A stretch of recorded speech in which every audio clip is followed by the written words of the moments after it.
Good morning and welcome to this week's IGTV. Today I'm talking about teen mental health. It's what you don't see that's actually in the way of your relationship. It's what you don't understand about their brain that's probably driving you crazy, and you're doing everything that you were taught, that you know, to help your teenager become the best person that they can. Yet without the understanding of the physiology of their brain, perhaps neurodiversity or mental health struggles, it's going to be very difficult for you to see the results that you're trying to create using the parenting that you know. This is a massive struggle. Amanda, that's great news for your daughter. Good. This is a great struggle for many, many parents. And I put myself in that boat because let's be honest. We're not taught how to parent. So when exactly would we ever be taught how to understand parenting through mental health or parenting through neurodiversity, right? Like ADHD and ODD and things like that. So I'm going to do a brief sharing on this today with some resources because I am not a mental health expert or professional, even though I do have my own experience of it. I really, really need you to understand that mental health trumps all. Like literally, I'm going to say that again, mental health trumps everything. School performance, parenting tactics, all of it. Mental health trumps the whole thing. It's like a giant nope card. Okay. All right. My name is Allie Payne. I am a certified life coach, certified relationship systems coach, and I have been working with parents of tweens and teens for the last 16 years this week. In fact, I think it's 16 years today. October 6th. Yeah, 16 years ago today, I opened my coaching business. And I have been helping parents of tweens and teens to end the painful disconnection, emotional blow-ups, and stressful silences to create relationships based on trust and respect and understanding, so that it doesn't feel so heartbreaking and exhausting, or defeating or constantly questioning whether you're failing, because I don't believe that. I believe you're doing the very best that you can, and constantly feeling like your confidence is crumbling or it's very fragile is not helping you to be the best parent you can be for your teen who needs you the most. So I want to empower and strengthen you and let you know you are amazing and give you some extra tools to lift you up just a little bit today. If you're watching me on Instagram, please hit the follow button. If you're watching on YouTube, hit the subscribe. I'm here every week at 11 a.m. on Thursdays, that's Pacific time, talking about all things parenting teens. Okay, so let's talk about mental health for a moment. So I consistently see posts from parents on social media, mostly Facebook, of course, that say, this is what's happening to my son or daughter. They're not listening. They won't do this. Like, they're not going to school. They're failing out of classes. They're not doing their homework. They're not doing chores. I've tried setting boundaries, like all of the problems, right? Which are very real, totally real. And then there's this little paragraph at the end. And it says, just to note, they've been diagnosed with anxiety, depression, ADD, ADHD, and they have a therapist, but I don't know about any of that. And in my head, I go, whoa. That paragraph, that little end paragraph needed to be at the beginning. Like, it's not a side note thing, because mental health is not a choice. Taking care of your mental health is a choice, which requires adult level executive function. That sucks. But mental health is not a choice. Like, as in your teenager's depression or anxiety it's not a choice. It's not a conscious choice that they're using, therefore, as some kind of excuse to not perform in a way that meets cultural, stupid standards. It's not a choice. So when I see these consistent posts from parents that say these is all the ways that they're not being the way a good child is, and these are all the things I'm trying as a parent, and I'm exhausted and I'm heartbroken and defeated and just super darn annoyed. Oh, and P.S. there's this mental health stuff. No. It's the mental health is first, and are you parenting in a way that is meeting that mental health challenge or neurodiversity, like ADHD, ODD, so that your parenting is attempting, because it's only ever an attempt, let's face it, to match the needs of their brain. So let me explain a little bit about this to you. So this is one of the parts, this is one of the things that is explained to me. Now, here's one of the number one resources. So my oldest son has generalized anxiety, OCD, social and performance anxiety, which we actually think is part of being more on the spectrum, but we're getting that officially diagnosed in a month. Here is what I learned. I studied the brain for 2 years because it was HE double hockey sticks when he was a young kid and having 3-hour anxiety attacks every weekend. But let me tell you, when his brain hit puberty, there was a train and there was no tracks in sight. Let me just say, it was awful. It was so awful. So let me explain ADD. Let me explain ADD and ADHD to you in a way that can help you understand that your teenager is not making intentional, defiant choices, and that you consequencing or disciplining them for neurodiversity or mental health that was not their choice. Trust me, if they could be normal, normal. They would give anything to be normal, to have a brain that doesn't do what it's currently doing for them. They'd give anything. They can't. It's not a choice. So when I was studying the brain for 2 years to be able to help my son, I leaned into Dr. Amen, and it's spelled like amen, like A-M-E-N. Dr. Amen. I read pretty much all of his books, and he just came out with a book called Healing ADD, Healing ADHD. He is, first of all, he's one of the world-renowned psychiatrists. He does brain scans. They are SPECT brain scans, not MRIs, not CT scans. They are SPECT brain scans, which is using nuclear medicine, injectables, so they can actually see the brain in its functioning and where blood flow goes and does not go based on certain neurodiversities. He now has the largest bank of brain scans of anyone else in the world. He's been doing this for well over almost 30 years now, I think.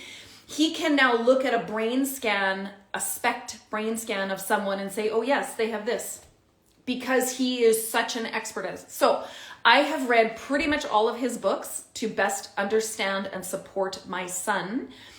Anyway, okay, so I will just leave that. On TikTok, he is at Doc Amen, DOCAMEN. I believe he is the same on Instagram, but don't quote me on that. Dr. Amen. What's his first name? Daniel? Dr. Amen Clinics. His blog is great. His website has so many resources for ADHD. It's amazing. He has ADHD. Both his children have ADHD. So let's keep going on this. So ADHD has been proven to be hereditary. Okay. So if your kids have ADHD to any degree, you might also, or your parents might also have some version of ADHD.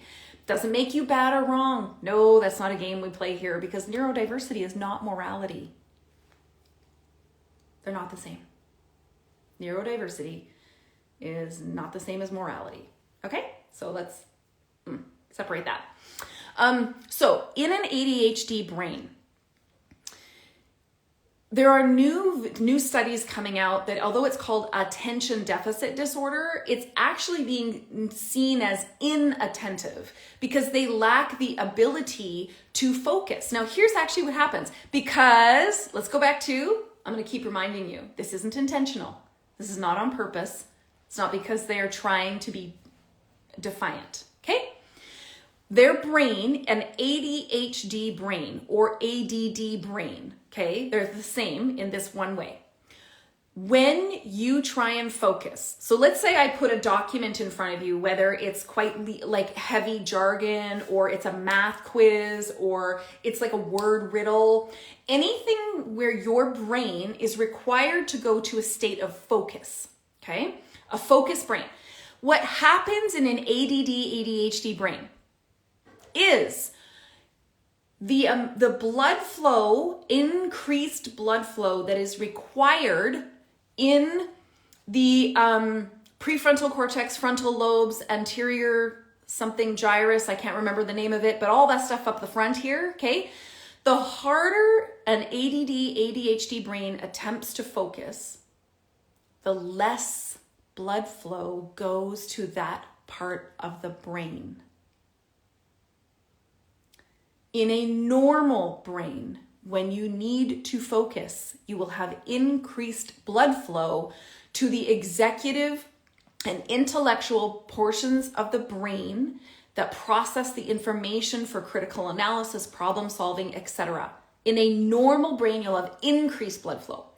In an ADD, ADHD brain, blood flow is removed from the concentration center of the brain. Put that together for 1 second. Now imagine being your teenager and imagine being in, I don't know, school. Imagine being in school, wanting to not be the kid who needs special attention, who can't get good grades and can't seem to pay attention, is stigmatized by their teacher, is stigmatized, quite frankly, by the whole world, then gets disciplined or shamed by their teacher because they can't get the grades that they could because of their potential. Then they get shamed or disciplined or punished at home or consequenced at home because they're not fulfilling their potential. Because the more they can't concentrate, the more frustrating it is for them, the more it reinforces failure and that they're stupid, so they stop trying. Please tell me in the comments, is this making sense for you based on what you're seeing in an ADD, ADHD brain? Do you understand how frustrating that is for them? That is something they cannot control. They have zero control over. That the harder they try to concentrate, the less their brain can concentrate. So, what is required? Thank you. Okay, Lori, that's great. So I cannot say this enough. This is why I need you to remove the judgment or belief or story that says your teenager could concentrate if they just tried. But like if they actually tried, they could. It's not trying. Like, well. Please, I'm begging you. I am begging you. Please cut that out, rip it up, and throw it in the garbage can. That belief and that story. Because I guarantee you that one belief and that one story is in the way of having a connected relationship with your teen. I promise you. So let me go a step further. So that is the ADD, ADHD brain, okay? So in order to, and Dr. Amen talks about this, in order to help an ADD or ADHD brain to focus, you can't do hardcore, long period focusing. It doesn't work. Their brains won't do it. Even if they wanted to, their brain won't do it. So here's what you need to do for homework or for studying. It needs to be in very short time periods, short time spans, like maybe 20 minutes at a time. Because remember, if they try and focus, blood flow moves away from the area that needs to focus. Okay? So yes, it is very difficult to get your child to be assessed. Yes. So listen, I'm going to tell you, if you're attempting to get them assessed, bless you. If you want more information, bless you. I'm giving you free resources in the meantime that you can instantly start to shift your parenting and support for your teen even before they get assessed, just to see if it works. Just see if these things work, okay? So when you get them to focus on schoolwork or homework, you can't do more than about 15 to 20 minutes at a time, or you'll run into that area where they can't focus. Number 2, you need to keep it as light, fun, and like not hard. So sometimes the ADD brain needs music on at the same time, but not music that takes their concentration away, but something that keeps it light and fun. Sometimes being able to stand. Is there a countertop they can stand at? Because body movement helps them from getting into that situation of hardcore concentration, like sitting at a desk, like where all of a sudden no blood flow to the concentration centers anymore. So body movement, short periods of time, keep it light and keep it fun. Even if they did 20 minutes, set their phone timer for 20 minutes and then take a break. Go for a little walk around the block. Go walk up and down the stairs. Go get a glass of water. They take a 10-minute break. Yes, social media I know is like a big draw, okay? But that's one way to deal with ADHD in the brain. Now, so that's ADD, inattention deficit disorder. Here's the other thing I need you to understand about it, is that they have no sense of future time, not no sense, I shouldn't say that. They struggle, an ADD, ADHD brain struggles with time prioritization because they have no future planning. So if there's a project that's due in a week, they won't likely be able to plan how to prioritize that out over a week so that they do little bits at a time and get it done. They only have what's called present moment. Like they only have present moment awareness, present moment, present now awareness, not the brain, that ADHD, ADD brain struggles with future awareness. So it's often that they procrastinate, but they're not procrastinating. Their brain only has present moment awareness. So as the task is coming closer and closer, like an assignment for school that's going to take a couple hours and some concentration, is now right here and it's due tomorrow, but they haven't started. That doesn't make your teenager lazy, and it doesn't make them irresponsible. So please, can we remove those derogatory labels from your language, please? This is why writing out tasks, yes, exactly. This is why writing out tasks, visual, is very helpful. That this is the assignment that is due. Now, I talk about all of these in my 12 tips for back to school success. I wrote it from a mental health challenge perspective. 12 tips for back to school success. If you're here on Instagram and you tap on my name and then the link in my bio and you go to most requested articles, 12 tips for back to school success is in there, and most of these things are there, and they're all kind of related to the ADD, ADHD brain, okay?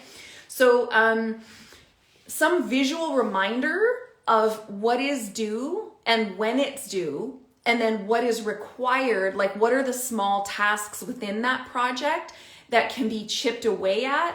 Because if it isn't somewhere visual and now, listen up, parents, I am not telling you to micromanage your teen.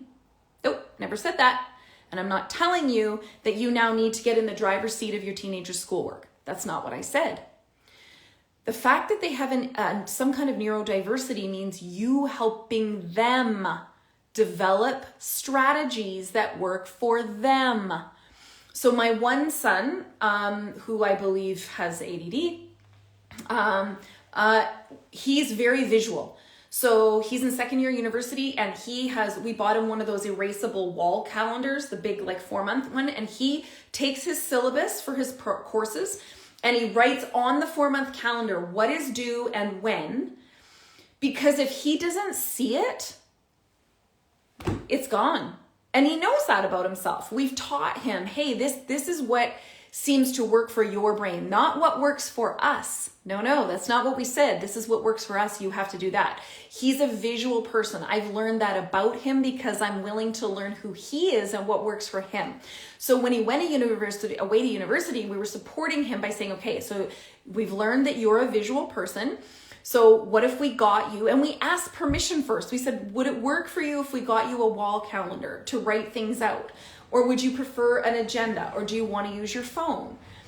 He decided on the wall calendar, and we said, great. So we got him the wall calendar. He takes his syllabuses. He writes out when his midterms are and his quizzes, because it helps him to better manage his time, even though he only really has present moment awareness. He can practice present moment awareness with that calendar and still be looking future. Do you know what I mean? Like, because he can look at it present moment today and be like, oh, I need to work on that today. But he wouldn't be working on it in his mind saying, well, that's due in 2 weeks, so I should start now. Like, he has to look at that calendar as constant present moment as he's looking at it today, okay? So the other thing that the ADHD brain struggles with is like shiny object syndrome or interruption. So unfortunately, it's very difficult when your teenager wants to have their cell phone as a timer. And of course, teenagers have all their notifications on, right? Notifications for Snapchat, texting, like every other app in the world, and notifications are all fully on. So that is very hard on the ADD brain because it keeps the ADD brain in a constant state of lack of focus. So what helps them instead is to, I don't know about Android, but on the iPhone, there is a full silence mode, which I'm on right now when I'm on a live so that no calls come through and stuff like that. To have encourage your teenager to use the full silence mode, and you can set what full silence is and what comes through and what doesn't. Go to full silence mode when they're in those 20-minute sections of concentration, okay? To put their phone on full silence just for those 20 minutes, then they can, when they take a break, they can do whatever they do, okay? Then go back to full silence. Particularly on a phone, because our brains are wired to have that be constant interruption, it really does hijack the ADHD brain that is already struggling to focus and to concentrate, okay? So trying to remove distractions is really good in a space where they can work. But like I said, some ADHD brains need some level of energy around them, like music on, or some kind of, could be instrumental, could be like pop music, could be rap, like whatever. But this is about working with your teen to help them set up what these things look like, okay?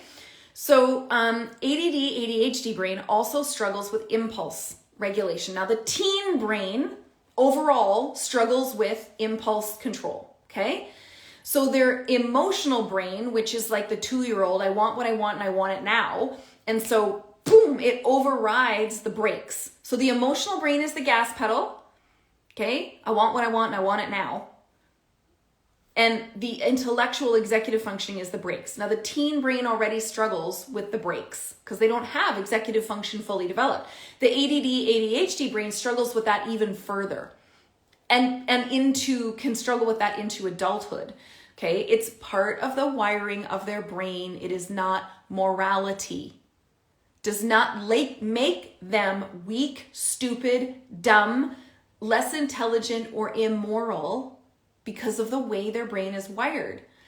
Do you see how these judgments, if you do not understand their neurodiversity or mental health, these judgments are actually the block in the way of connecting with and supporting your teen?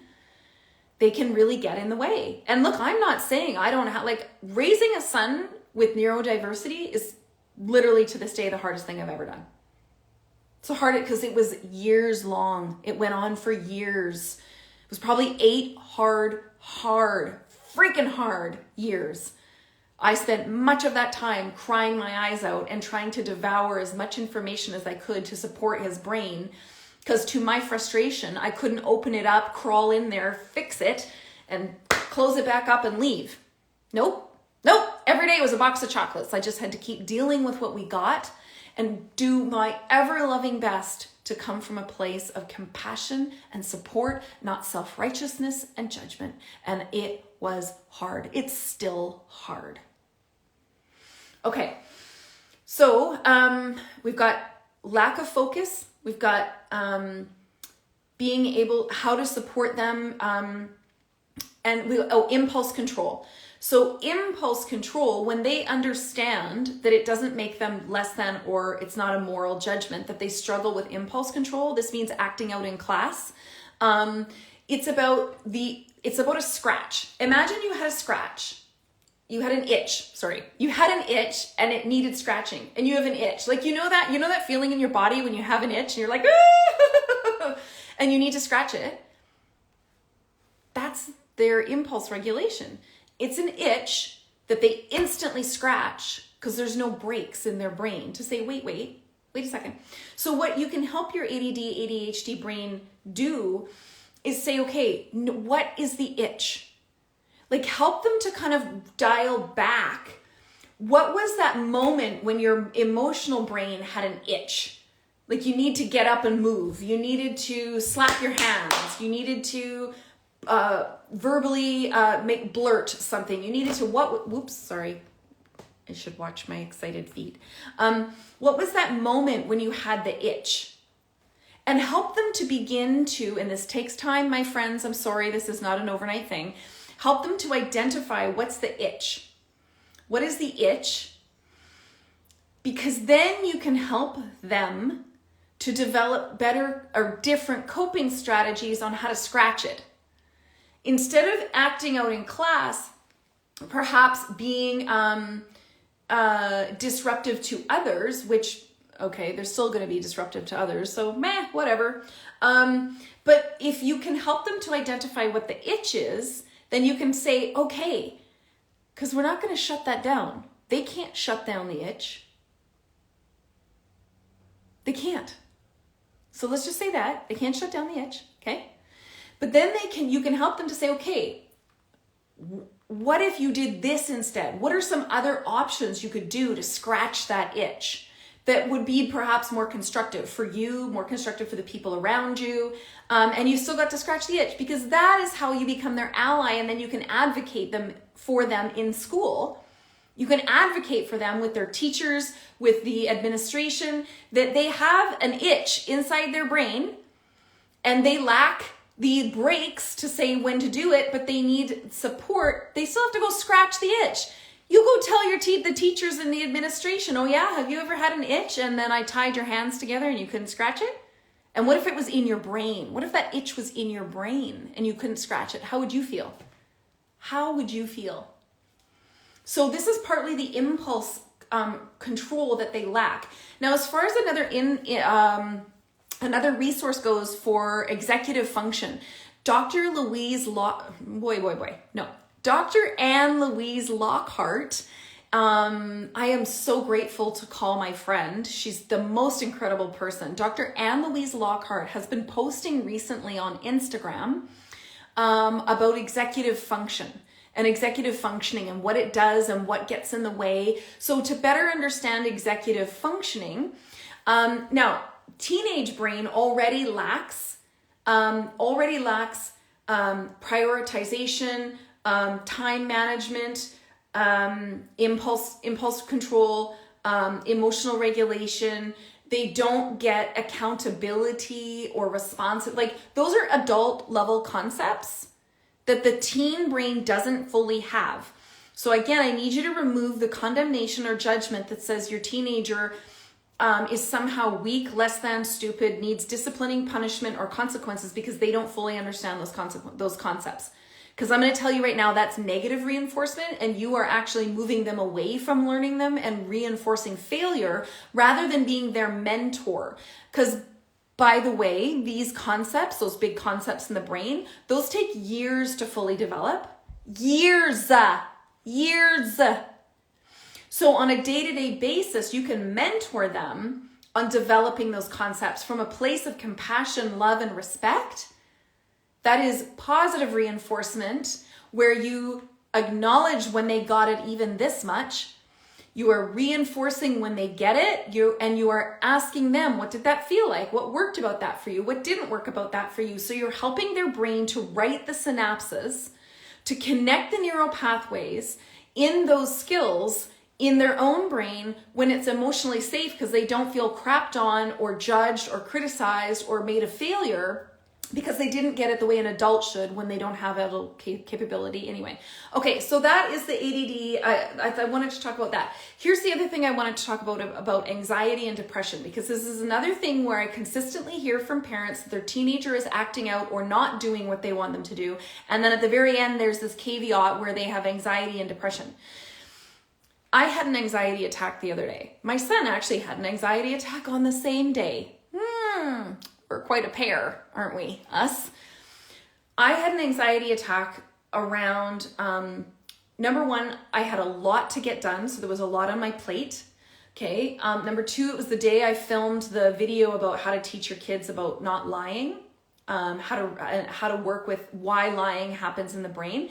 So that video, by the way, took me about 2.5, 3 hours by the time I scripted it, filmed it all, edited it, and got it all posted. That was about 3 hours.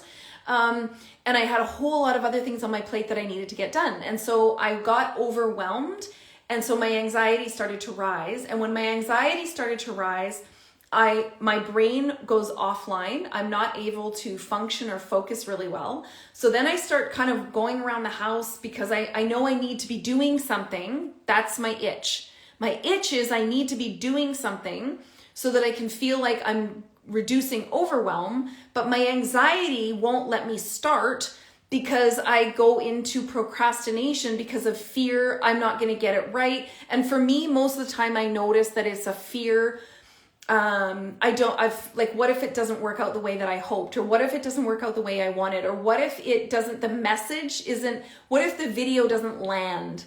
And then I've done all of this work and it didn't land. The message wasn't clear. And that's really frustrating because it takes me a lot of time and I don't get paid for any of that. That's free work. So I got into this anxiety storm where I was going around the house trying to think of something I could do to reduce my anxiety, to reduce my overwhelm. So anxiety and overwhelm are very quickly connected. I got nauseous. I probably wasn't breathing really well. So nausea comes from anxiety. When we're in an anxious state, our parasympathetic nervous system is not online. Our breathing becomes quite shallow, which sends the brain into further states of panic. And then you can get physical symptoms like nausea. So then I didn't eat lunch for 2 hours later. So then I was hungry and wasn't eating and anxious and overwhelmed. Do you see the storm that happened? Does this sound familiar with your teenager? Type a yes in the comments if that right there sounds familiar with your teenager. Now from the outside, it's easy to say, oh my gosh, just do this one thing. That's not helpful. Here's what I needed. And there was no one else in the house that day. Here's what I needed. What I needed was someone to say, Allie, it's okay. You're safe. And I see you and I hear how anxious you are.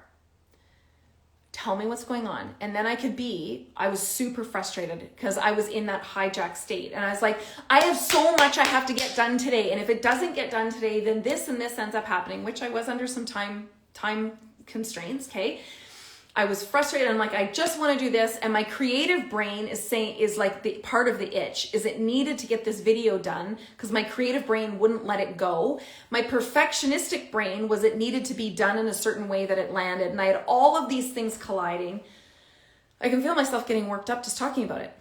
And so I was saying what I needed was someone to say, okay, tell me everything that's on your plate. Just tell me everything. Let me puke it out. And say, wow, that sounds like a lot. That is a lot.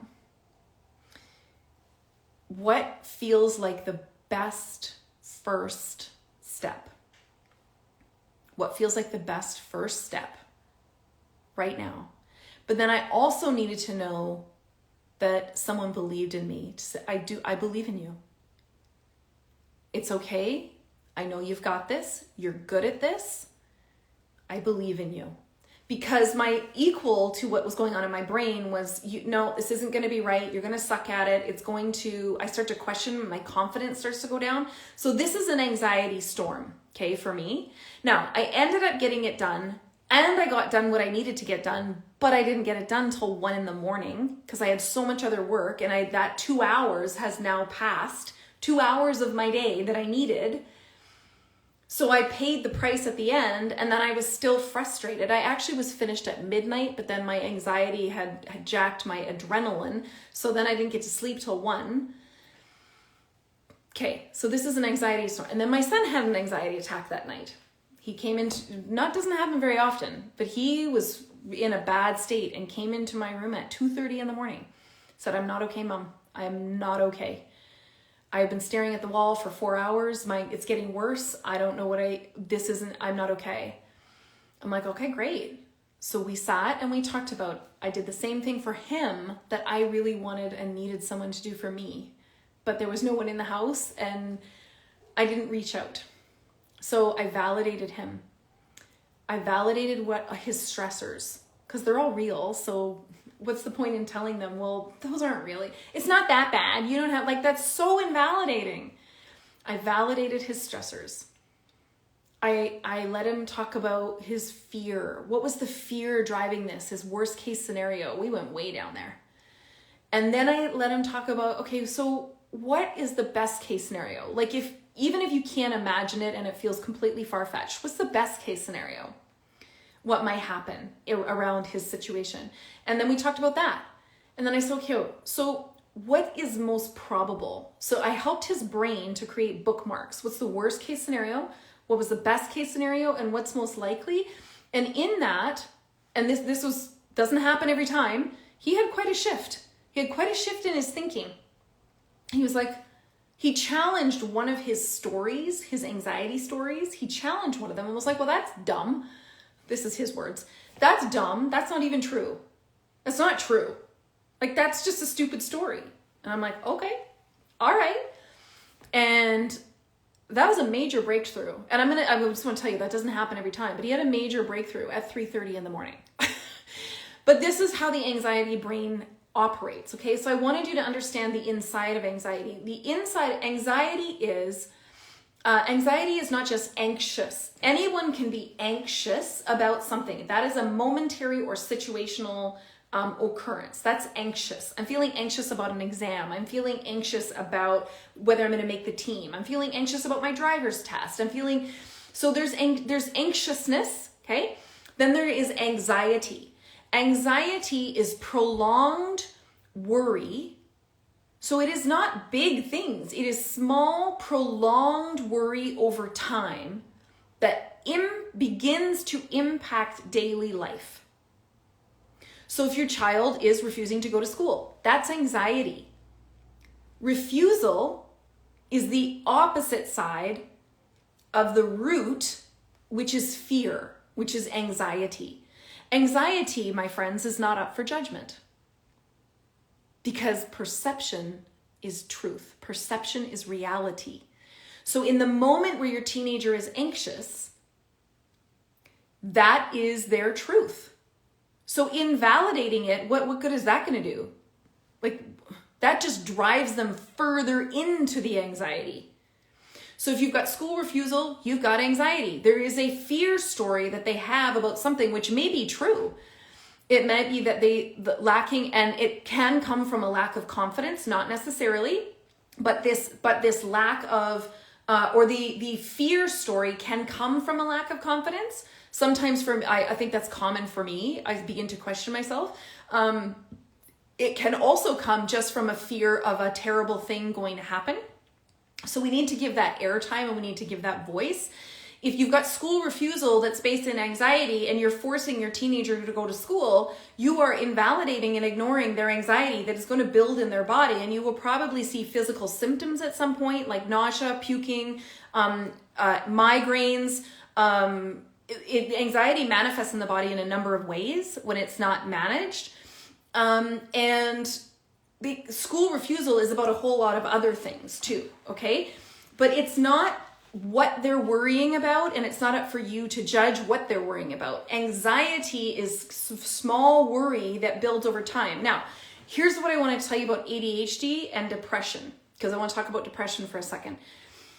ADHD medication is intended to accelerate or to improve the dopamine level in the brain. ADHD medication will improve the dopamine level in the brain, which helps them go into anxiety, I can't talk, which is propelling the brain into action. So it overcomes that bit of procrastination in the ADHD, and it gets into how to deal with the anxiety. I just actually said a little bit about that, like how to give it airtime and validate it, worst case, best case. So you can rewatch this video in a sec. I just don't want to repeat it here. So ADHD medication often promotes dopamine. It increases the level of dopamine in the brain so that they can focus more and get stuff done. Here is the downside of some. This is why any medication that is intended for the brain is so personalized, and you need to take the time to find the right combination for your teenager. You need to advocate for them to find the right combination, because many mental health care professionals are writing constant prescriptions because this is such an exhausting and common issue, and they're not investigating what is personalized and best for your child. It increases dopamine in the brain, and here's what happens. It can lower serotonin.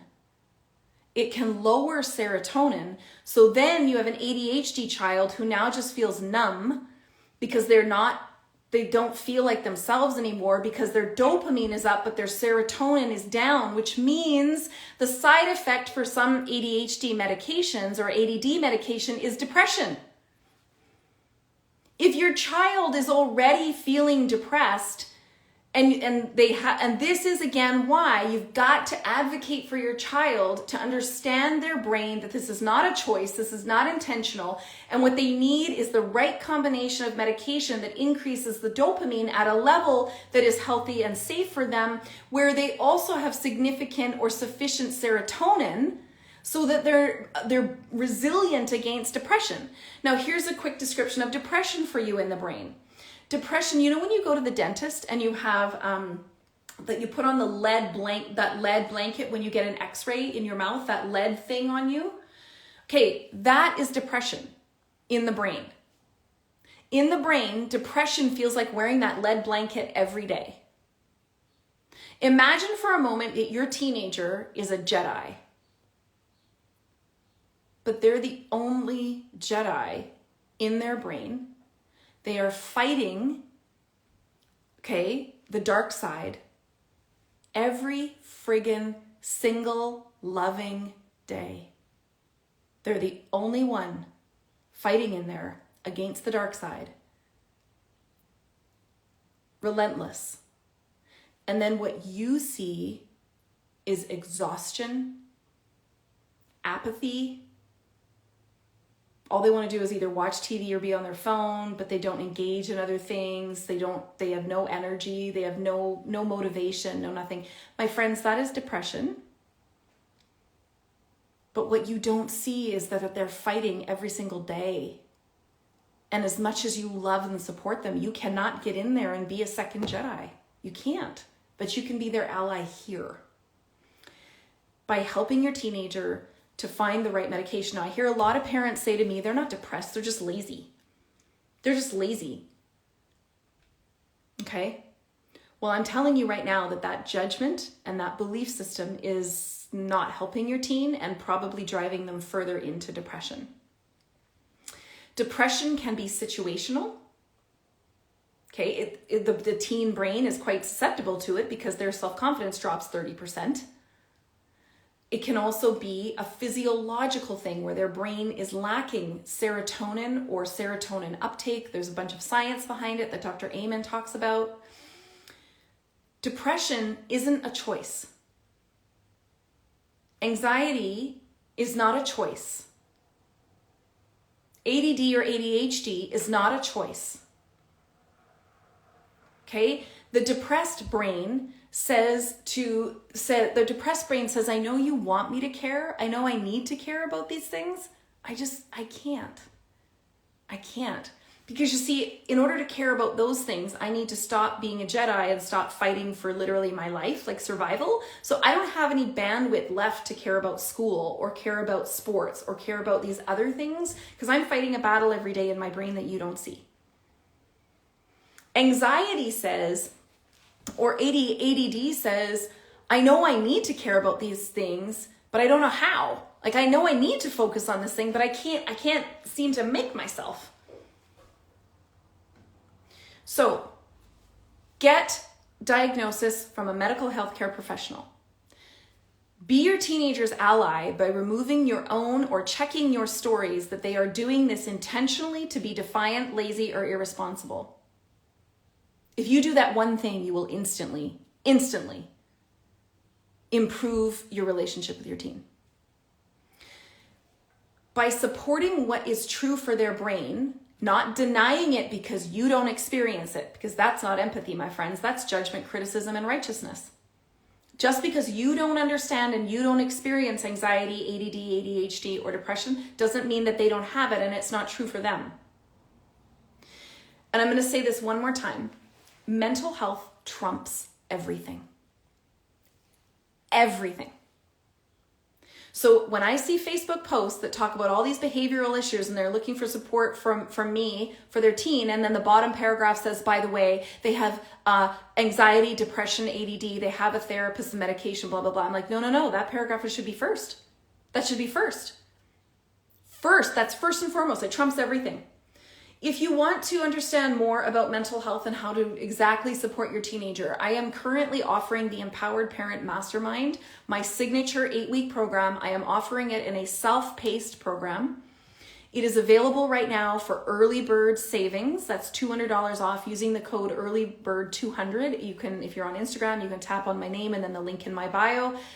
It's right there. It's only, that savings is only, it's a limited time. It's only valid until Monday. There's a whole module on understanding mental health. There is a whole module on big emotions.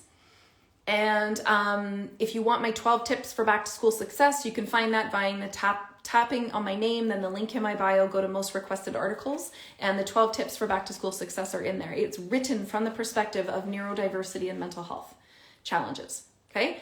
I hope this has been helpful for you. I find I'm explaining this to parents more and more in my private and one-on-one sessions.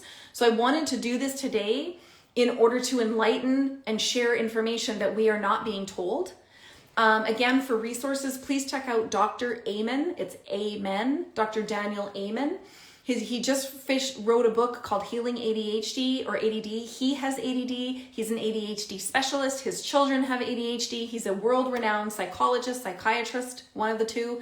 And the strategies that he has in that book, I know, are proven scientifically and probably personally as well. Also check out Dr. Anne Louise Lockhart for her videos on executive function and how executive function is getting in the way. And I want you to first go back and check your own stories. Check your own stories, because what you don't see is getting in the way of you supporting it, understanding it, and being your teenager's ally through it. Okay? Teenagers will refuse help if they feel that it is reinforcing failure. So you need to normalize mental health. We talk about mental health every day in my house. We talk about what our brain tries to tell us, what's actually true and what's not true. We talk about what is our best in this moment. Sometimes our best in this moment is go lie down. What is doing our best in this moment look like? And giving ourselves permission and compassion to listen to our bodies, to listen to our brains. Are we tired? What do we need? We talk about self-care. All of these things, because they're critical. If your teenager won't accept help, they probably perceive that help means it's a stamp. It's a stamp that says, no, it's official. You are weak, you are less than, and now you need help. You're a failure. So if you normalize getting help, you normalize mental health, then it becomes safe to get help. It becomes positive to get help. If they won't get help, they're also probably scared. They're afraid of being further judged or criticized. They're afraid of sharing frightening things inside their head with someone and being judged. So rather than forcing therapy or forcing help, normalize mental health challenges, normalize struggle, and normalize getting help so you make it safe for them to participate in that. I hope this has been helpful. I would love to see your comments. Please share this with any parents that you know they're struggling with teens who have mental health challenges, to help them better understand what their teen is going through, that mental health is not morality, that mental health or neurodiversity is not a choice to be defiant, indignant, lazy, or irresponsible. Thank you for watching. My name is Allie Payne. I am here every Thursday at 11 a.m. talking about parenting teens, and I look forward to seeing you again next week. Bye.